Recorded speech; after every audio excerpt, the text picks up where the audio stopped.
तो आइए, commerce mathematics के नए वीडियो में सभी का स्वागत है। आज हम लोग जो M1 का मैथमेटिकल लॉजिक है उसमें अगले एक्सरसाइज पे जा रहे हैं। तो अगले एक्सरसाइज में हम लोग नया टॉपिक शुरू करेंगे जिसको कहा जाता है डुअलिटी। क्या कहा जाता है? डुअलिटी। अब डुअलिटी मतलब क्या? Two compound statements S1 and S2 are said to be duals of each other if one can be obtained from other by replacing conjunction by disjunction and disjunction by conjunction and C by T and T by C and capital T by capital F and vice versa। तो यहाँ पे क्या कहा गया है? दो compound statements S1 और S2 को डुअल कहा जा सकता है एक दूसरे का। दो कंपाउंड स्टेटमेंट्स को डुअल कहा जा सकता है एक दूसरे का if one can be obtain from other. अगर एक स्टेटमेंट को दूसरे स्टेटमेंट में कन्वर्ट करा जा सके या दूसरे स्टेटमेंट को पहले स्टेटमेंट में कन्वर्ट करा जा सके by replacement of conjunction disjunction, है ना। एक स्टेटमेंट को दूसरे में लाया जाए या दूसरे को पहले में लाया जाए। कैसे? कंजंक्शन को डिसजंक्शन में बदल के, या डिसजंक्शन को कंजंक्शन में बदल के, या सी को टी में बदल के, या टी को सी में बदल के, या कैपिटल डी को कैपिटल एफ में बदल के, या कैपिटल एफ को कैपिटल टी में बदल के। अगर ये चेंजेस करने के बाद पहला कंपाउंड स्टेटमेंट दूसरे में कन्वर्ट हो रहा है या दूसरा कंपाउंड स्टेटमेंट पहले में कन्वर्ट हो रहा है ये चेंजेस करने के बाद, तो उसको डुअल बोला जाएगा एक दूसरे का, है ना। तो कंजंक्शन किस में बदलता है डुअलिटी में? डिसजंक्शन में। डिसजंक्शन किस में बदलता है? कंजंक्शन में। सी किस में बदलता है? टी में। सी मतलब कॉन्ट्राडिक्शन, स्मॉल सी मतलब कॉन्ट्राडिक्शन, वो किस में बदलता है? स्मॉल टी में। स्मॉल टी मतलब टोटोलॉजी, है ना। और टोटोलॉजी किस में बदलता है? कॉन्ट्राडिक्शन में। और कैपिटल टी कैपिटल एफ में बदलता है और कैपिटल एफ कैपिटल टी में बदलता है ना। और निगेशन में यहाँ पे कोई भी चेंजेस नहीं होते हैं, निगेशन से कुछ फर्क नहीं पड़ता है।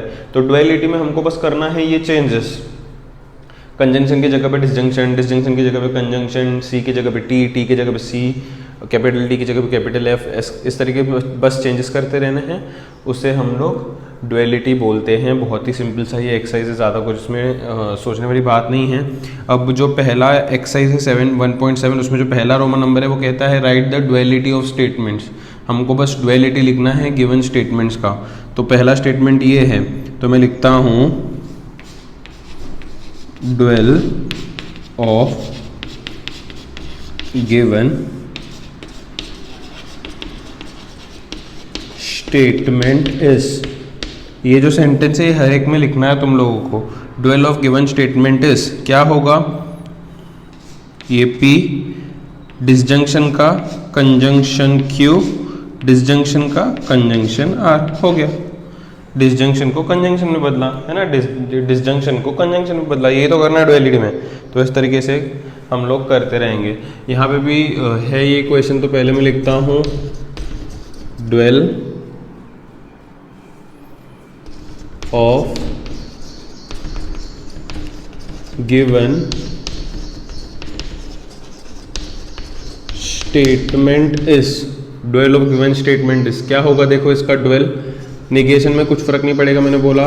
P डिसजंक्शन का कंजंक्शन हो जाएगा, कंजंक्शन का डिसजंक्शन हो जाएगा, है ना। फिर P डिसजंक्शन का कंजंक्शन हो जाएगा, निगेशन में फर्क नहीं पड़ता। Q कंजंक्शन का डिसजंक्शन हो जाएगा and then final negation R। इस तरीके से ये डुअल है। खाली कंजंक्शन डिसजंक्शन को बदलते रह रहा हूँ मैं, सी टी को बदलते रहूँगा अगर आएगा तो। हालांकि यहाँ पे नहीं है लेकिन आया तो करते रहना है वैसे ही। तो यहाँ पे भी dual is given bye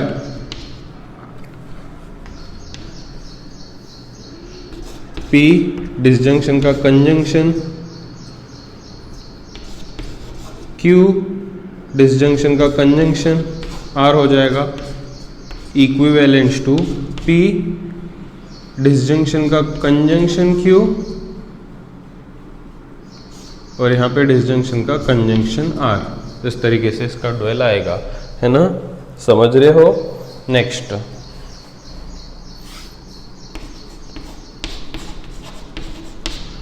dual is given by negation वैसे ही रहेगा, P कंजंक्शन का disjunction Q equivalence to negation P वैसे ही रहेगा, डिसजंक्शन का कंजंक्शन निगेशन Q। तो इस तरीके से बस मैंने कंजंक्शन को डिसजंक्शन में बदल दिया। अगर याद रखो C और T आता है तो वो दोनों आपस में चेंज होंगे, कैपिटल D और कैपिटल F आपस में एक दूसरे को चेंज होंगे। यहाँ पे तो नहीं है लेकिन आया एग्जाम में, तो इस तरीके से करना है। आई होप डुअलिटी का मतलब समझा है और फर्स्ट रोमन नंबर 1.7 का समझा है। फटाफट से डुअलिटी का जो ये डेफिनेशन है और ये जो एक्सरसाइज का फर्स्ट रोमन नंबर है पॉज करके नोट कर लो ताकि हम लोग सेकेंड रोमन नंबर पर आराम से बढ़ सके। फटाफट करो।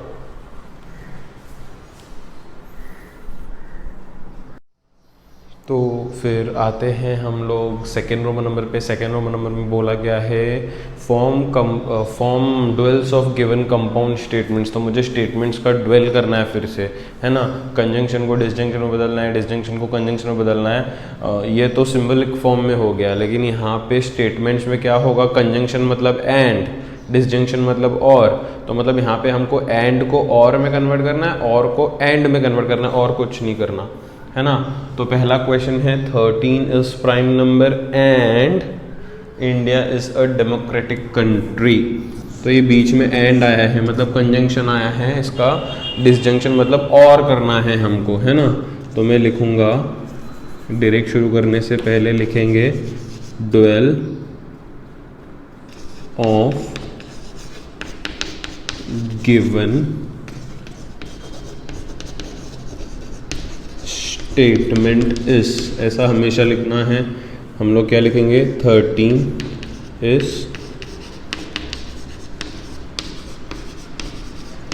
प्राइम नंबर और इंडिया इज अ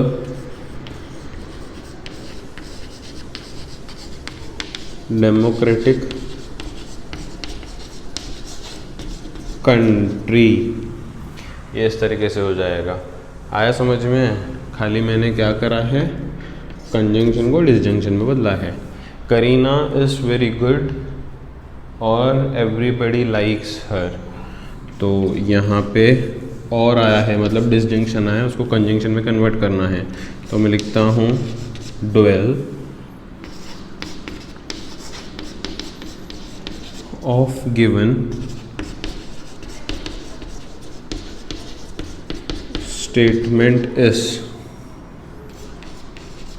क्या होगा, करीना इज वेरी गुड, और का क्या हो जाएगा, एंड एवरीबडी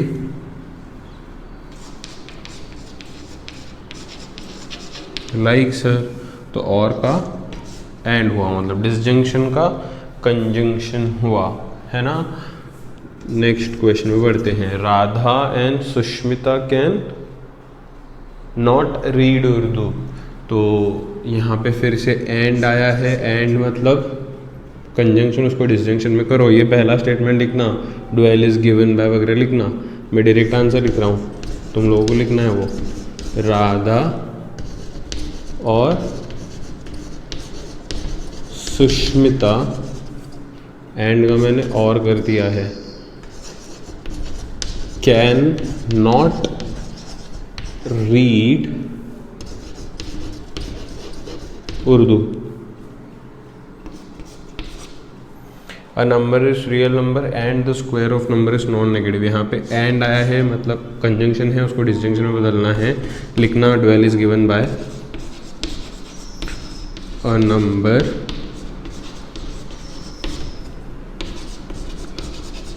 इस रियल नंबर, और एंड का क्या हो गया, और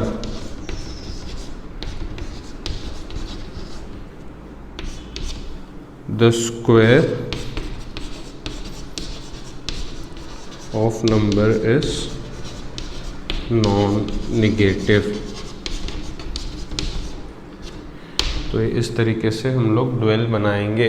आई होप सबको समझा होगा। जहाँ पे कंजंक्शन को डिसजंक्शन में, डिसजंक्शन को कंजंक्शन में बदला था, एंड को और को एंड में बदला था। फटाफट से स्क्रीन पॉज करके नोट कर लो। यहाँ पे अपना 1.7 एक्सरसाइज भी ख़त्म होता है।